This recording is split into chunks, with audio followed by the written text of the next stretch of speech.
मेरी नाम काजल है। मेरी शादी एक बहुत अच्छे घर में हुई थी। मेरे पति तो लाखों में एक थे। मैं अपने आप को बहुत किस्मत वाली मानती थी कि मुझे ऐसा पति मिला है। मुझे बहुत प्यार करते थे। हमारे एक लड़का और एक लड़की है।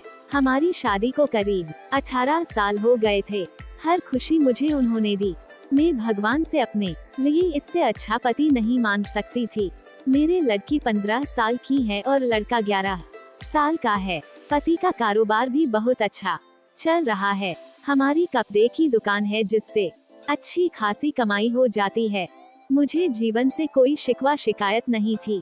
लेकिन फिर उसके वो हुआ जो मैंने सपने में भी नहीं सोचा था। मेरे पति एक दिन मुझसे कहते हैं कि उन्हें किसी से प्यार है और वो उससे शादी करना चाहते हैं। एक दिन अचानक ही यह बात उन्होंने मुझे बताई। शुरुआत में मुझे लगा कि वो मजाक कर रहे हैं, लेकिन फिर थोड़ी ही देर बाद में मैं समझ गई थी कि वो सच बोल रहे हैं। वो मेरे पति है, कब सच बोल रहे हैं कब झूठ, इस बात का मुझे अच्छे से पता चल जाता है। लेकिन इतने दिनों तक मैं कैसे धोखा खाती रही। उनका शादी के बाद अफेयर चलता रहा और मुझे पता भी नहीं चला। या तो वो झूठ बोल रहे थे या बहुत चालाक थे जो इतने दिनों तक मुझसे छिपा सके। मेरे मन में यही सब चल ही रहा था कि वो बोले कि उन्हें तलाक चाहिए।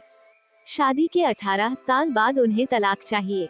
मैंने कहा कि आप पागल हो गए, क्या बोल रहे हैं, कैसा अफेयर, आप झूठ बोल रहे हैं।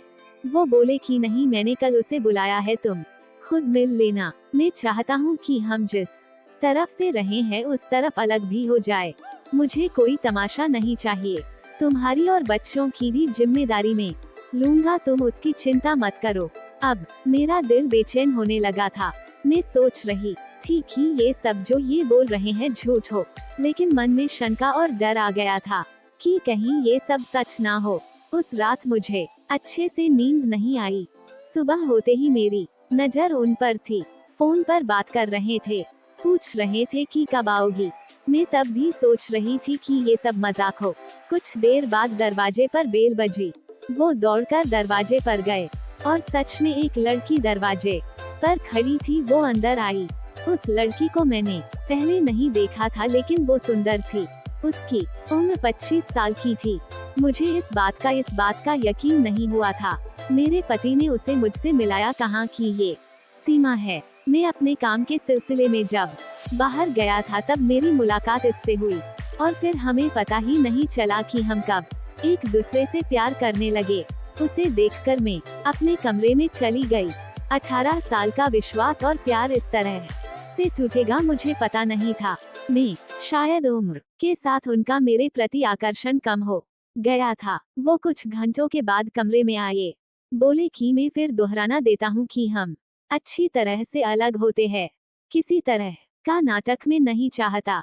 उनके ऐसा कहने पर मैंने कहा कि ये सब आपको नाटक लग रहा है। क्या हो गया है आपको? आप तो ऐसे नहीं थे। ये कौन सा रूप आपने मुझे दिखाया है? वो बोले कि मैं तलाक के पेपर रेडी करवाता हूँ। दिव्या चाहती है कि हम जल्दी से शादी कर लें। मैंने भी उन्हें कहा कि आपको जो करना है करे, मैं आपको तलाक नहीं देने वाली। मैं इसी घर में रहूंगी। मैंने उन्हें अपना फैसला सुना दिया था। पर मुझे पता नहीं था कि वो कुछ इस तरह का करने वाले हैं। अगले दिन से वो रोज सीमा को घर बुलाने लगे। मेरे बच्चे बड़े थे, अब सारी बातें समझने लगे थे। मुझसे तलाक के लिए वो इस हद तक जा सकते हैं इसका मुझे पता नहीं था। घर में एक 15 साल की लड़की है। उन्हें बिल्कुल भी शर्म नहीं आ रही थी। बच्चों से बात करना भी उन्होंने बंद कर दिया था। बच्चे भी उनके पापा का ये रूप देखकर दुखी थे। एक दिन वो सीमा के साथ हाल में बैठे थे। हमारी लड़की से उन्होंने शरबत मंगवाया। शरबत लेकर वो गई और गलती से स्रोत सीमा के ऊपर गिर गया। मेरे पति ने उस दिन हद कर दी। वो सीमा के लिए मेरी लड़की पर हाथ उठाने वाले थे। मैंने उन्हें ये करता देख लिया और वहीं से उन्हें जोर से कहा, यह क्या कर रहे हो? पागल हो गए हो? मैं जानती हूँ तुम ये सब क्यों कर रहे हो तलाक के लिए। ठीक है, अब तुम इस हद तक जा रहे हो तो फिर मैं तुम्हें तलाक दे ही देती हूँ। उसी समय मैंने अपना और बच्चों का सामान बांधा और अपने घर चली गई। एक ही इतना कैसे बदल सकता है, जो अपनी पत्नी और बच्चों पर जान झिड़कता था, अब वो उन्हें देखना भी पसंद नहीं कर रहा है। मैं अपने घर थी, उनका फोन मुझे आया, कहाँ कि मैं तुम्हारी और बच्चों की जिम्मेदारी अभी भी उठाऊंगा, कुछ भी जरूरत हो तुम मुझे फोन कर सकती हो, मैं पैसे भिजवाता रहूंगा। मैंने कहा कि मुझे तुम्हारे पैसे की कोई जरूरत नहीं है, इसी के दम पर तुमने उस लड़की को इम्प्रेस किया है। मैं अपने बच्चों को संभाल सकती हूँ।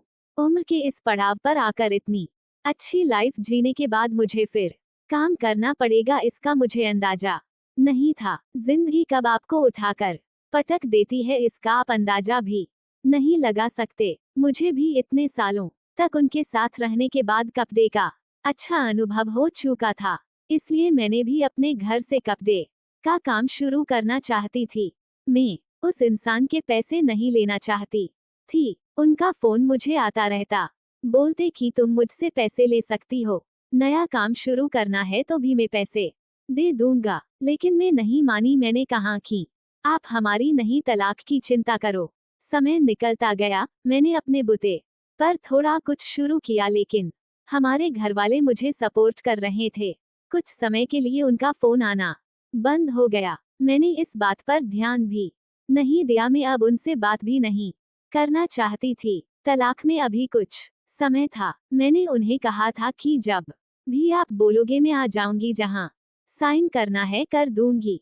मैंने अपने काम पर ध्यान देना शुरू कर दिया। मुझे कुछ माल खरीदने के लिए बाहर जाना था। इतने दिन उनके साथ रहने पर मुझे ये पता था कि क्या खरीदना और कहां से खरीदना है। उनका यह अनुभव मेरे काम आया।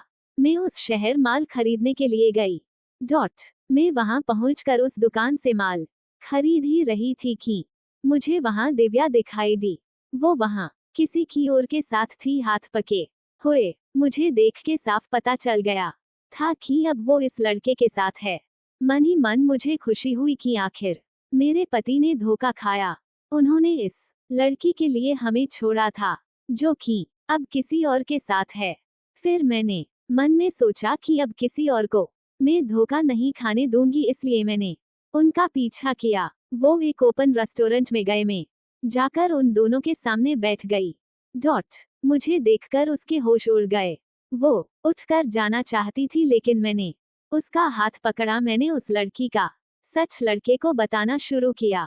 मैंने सोचा था कि मैं उसे सच बताकर उसकी आंखें खोल दूंगी, लेकिन कुछ और ही हुआ। उसने जो मुझे बताया उससे मेरे पैरों तले जमीन निकल गई। मैं वहां से भागते हुए कैसे भी अपने पति के पास जाना चाहती थी। मैं उनके घर गई। वहां नौकर में मुझे बताया कि वो अभी एक अस्पताल में।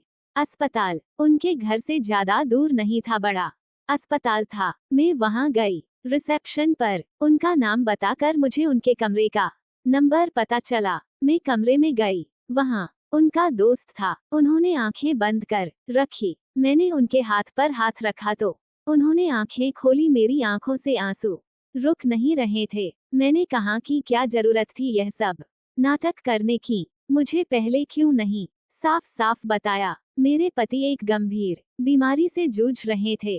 वो हमारी जिंदगी से दूर जाना चाहते थे, ताकि उन्हें कुछ हो जाए तो हम ज्यादा दुखी ना हो। उनके इसी दोस्त ने उनके कहने पर उस लड़की के साथ मिलकर यह नाटक करवाया था। मैं अब उनके पास बैठकर घंटों रोती रही। बच्चों को भी मैंने बुला लिया।